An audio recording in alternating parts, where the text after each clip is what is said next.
Hello YouTube, today will be another informative video, but today I'll try to be a bit more concise. I have thought things through a tiny bit.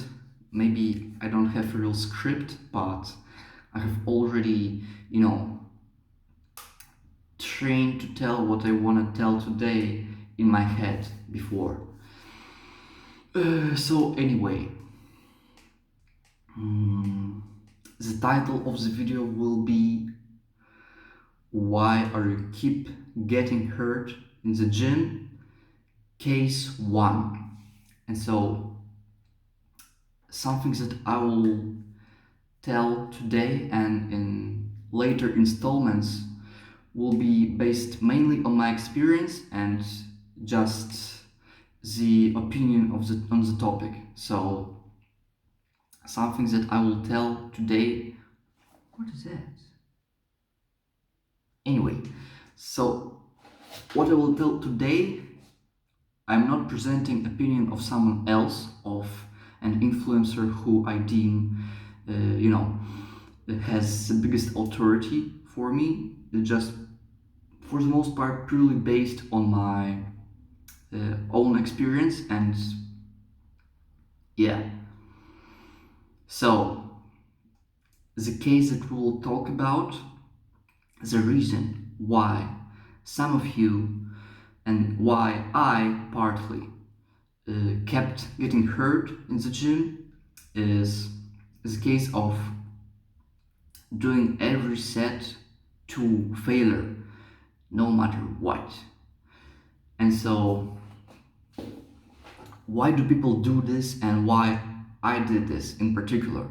The main reason was obviously because doing sets to muscular failure is the most potent way to stimulate your muscle growth, even though the closer you are to failure during performing like any working set, the more fatigue you accumulate. So it also correlates with higher injury risk, but at the same time, it's high reward and high risk thing.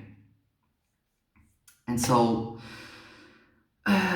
this rule, while can be applicable for some successfully, the way I applied it to my own situation was not effective whatsoever, because I have applied it. I've started to attempt. I haven't even started to attempt. I was training all the way to failure. I did, I think I did something like three times a week full body, and I did 4 sets all the way to failure right away, even though I haven't had enough tissue capacity to handle those sets yet. So, and it will become obvious why it is a problem. It's kind of obvious right now anyway. So what you will experience when starting off doing that shit, doing every set to failure while you don't really have tissue capacity for it, you either adapt to it and your tendons will get strong enough to handle that, or you will not adapt to it and eventually you will stall and regress. And that's what happened to me. I know some people that started out from that approach and who did it successfully because they have adapted to it, because maybe they haven't really trained all the way to failure from the very start, and instead they actually listened to their body and held back when they needed to, and only pushed as hard as they could when their body gave them permission to do so. And this is something that I haven't done whatsoever, because I was impatient and I wanted to stimulate my muscles as effectively as possible right now. I wasn't willing to wait until my body will adapt and will be able to handle that, because I mean I didn't want to hold back whatsoever. And because I didn't want to hold back, what I was doing was basically pushing through the pain, through the, tendon discomfort from the very start. And while it was quite effective, maybe the first month, so I have seen decent muscular gains and good strength gains, but because the fatigue accumulates when you accumulate too much of it, every workout you do, eventually I stalled hard, and because I wasn't willing to quit, the idea that I need to perform each set all the way to failure, I continued. I continued to do so, and so I was slowly regressing and losing strength. And I will talk in later installments what I did later to, in a sense, deal with that. But today we're only talking about one case, about the case of following foolish idea of the fact that you just need to go to failure all the way on every single set you do, which is, faulty mindset to have when you don't have tissue capacity to handle that, which I haven't.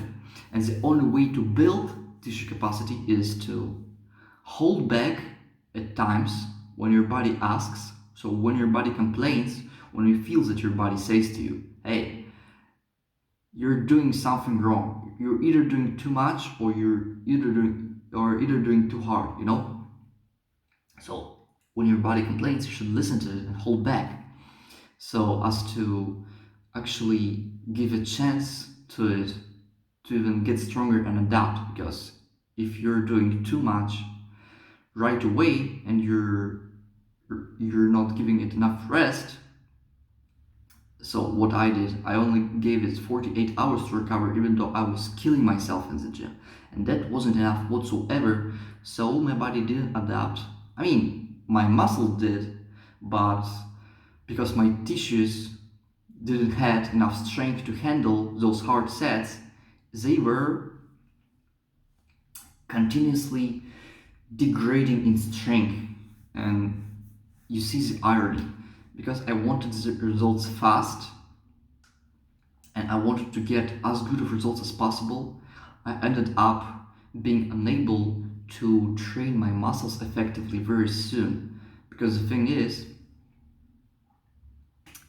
when you already accumulated some level of tendonitis that is severe enough to stop you from effectively stimulating your muscles, so that you literally become unable to, tendonitis severe enough where you literally become unable to push sets harder than 3 reps in reserve. Well, now, even though you accumulate some muscular stimulus from 3 reps in reserve, it is still nowhere near as potent as to failure on or 1 rep in reserve.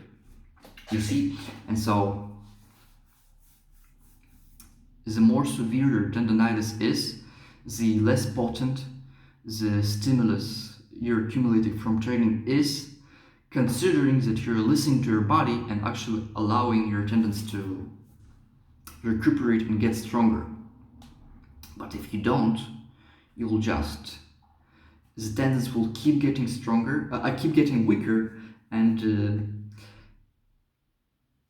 the day where you will be able to train without pain to failure will be further and further away the longer you continue to do that.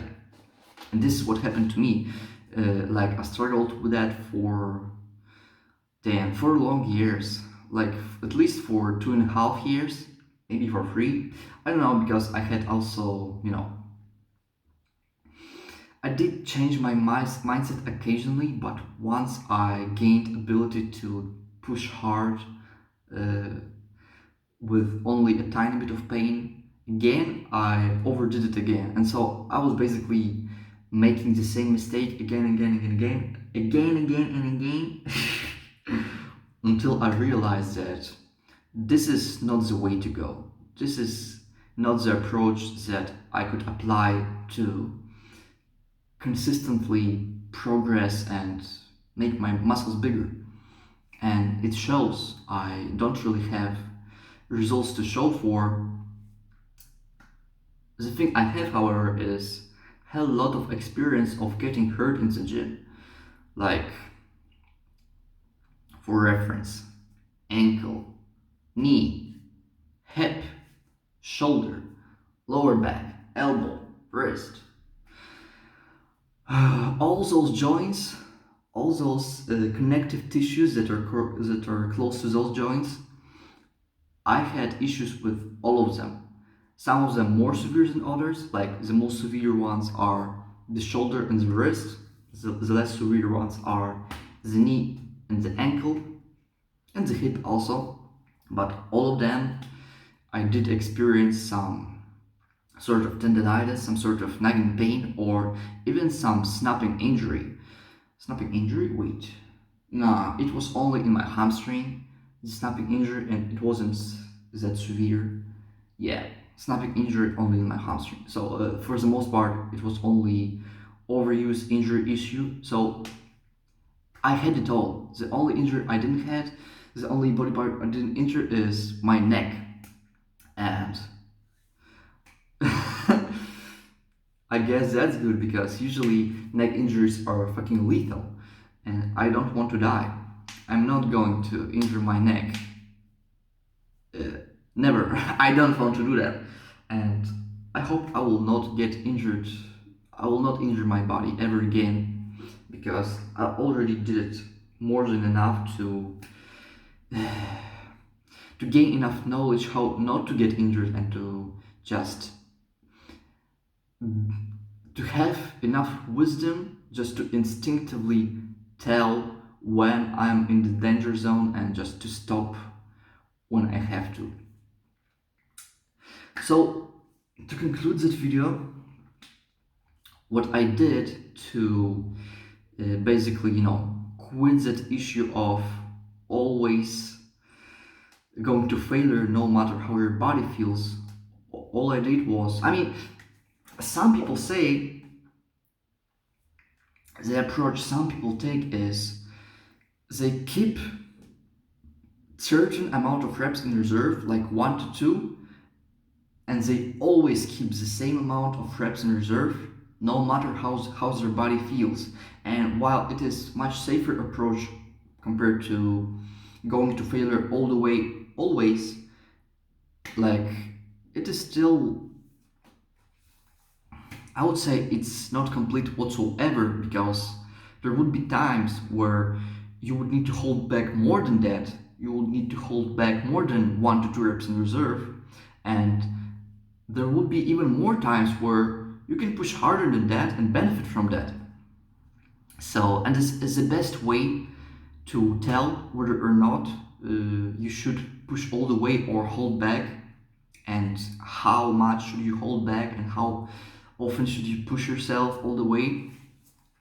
It's just listening to your body. So the basic principle of auto-regulating your efforts in the gym is just pushing as hard as you can, when you get your body's permission. So when it doesn't complain, yeah, you can push all the way and not fear that you're doing too much, because if your body doesn't say you're doing too much, you don't, However, when your body complains, when it sends you nagging pain signals, the ones that's, distractful, like 2 out of 10, 3 out of 10, those signals you should pay attention to. Like, you should pay attention even to the small signals, the ones that is like 1 out of 10. It's just that those smaller signals aren't necessarily, you shouldn't necessarily interpret them as you having to stop right now, because those are less severe ones. The ones that are more severe, when your body complains, you should listen to it and hold back. So just stop the set right away. And what will ensure you holding back when you need to and you pushing as hard as you can when you can is, it will basically, use every occasion to push muscular progression as effectively as possible, without hurting yourself in the process, without accumulating, too much structural fatigue, and at the same time, you'll hold back whenever your body needs to. So this approach will make sure that you'll, it will just ensure that you will push progression in as fast of a rate as possible. Because whenever you need to hold back, you hold back. In this way, you maintain your momentum, and you allow your body, your structural integrity, maybe your muscles as well, to adapt to that, and to make them able to handle higher proximities to failure later on in your training career. And at the same time, use every opportunity to push hard without uh, without it being detrimental for your structural adaptations, Yeah. Yeah, so basically we can conclude at that in order for you to, the first lesson, we'll talk about other cases later in those series. The series of why you keep hurting yourself in the gym. That is highly relevant to me because, I used to get hurt in the gym all the time. I get hurt in the gym sometimes to this day, but the frequencies of that, it's like night and day compared to a year ago, even 5 months ago. I used to hurt myself in the gym like 7 out of 10 times, and now it's like 2 out of 10 times. So it's so much better, But it's still not perfect because I have some, some essential training principles. Maybe not training principles, but basically recovery is my issue. But we'll talk about that later in installments. This video, I suppose I should conclude that the first thing that you should fix to stop hurting yourself in the gym is to listen to your body and auto-regulate your level of efforts accordingly to how it feels. So just basic auto-regulation. Okay, that's it. I will not explain this concept further because it is intuitive enough already, and I have explained it to myself so many times that it's like I feel a certain amount of disgust if I'm too detailed about that, because it's really much more intuitive than you think, and you would be better off feeling, applying your instinct and your feeling. Yeah, basically, we can talk about that because I haven't talked about that much. So yeah, the way you auto-regulate and get ready to feel whether your body complains or not is to, get into a training flow. Just, when you do warm-up sets or when you warm up, just get yourself, get a feel of your own body, how every joint and muscle structure feels, and then when you will go up to doing working sets, you just do that. While you're doing your reps, you feel and pay attention to how your body feels. And whenever whenever your body starts to send you signals that, oh well, something is not quite right, you take it into the account and not necessarily stop the set, but continue with more caution. And when your body starts to send you, complaints that are, in a sense, feel more dangerous, now it's time that you should stop, Like those first signals that your body sends you that, oh, something is wrong. In my own experience, it might just be a placebo effect because I hurt myself so often in the gyms that I'm really, start to develop a certain amount of anxiety and paranoia connected to getting hurt in the gym. So I might be too, what is the word?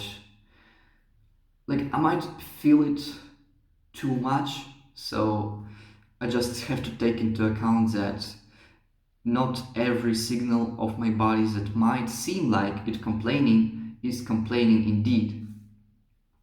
So basically, I just listen to my instinct.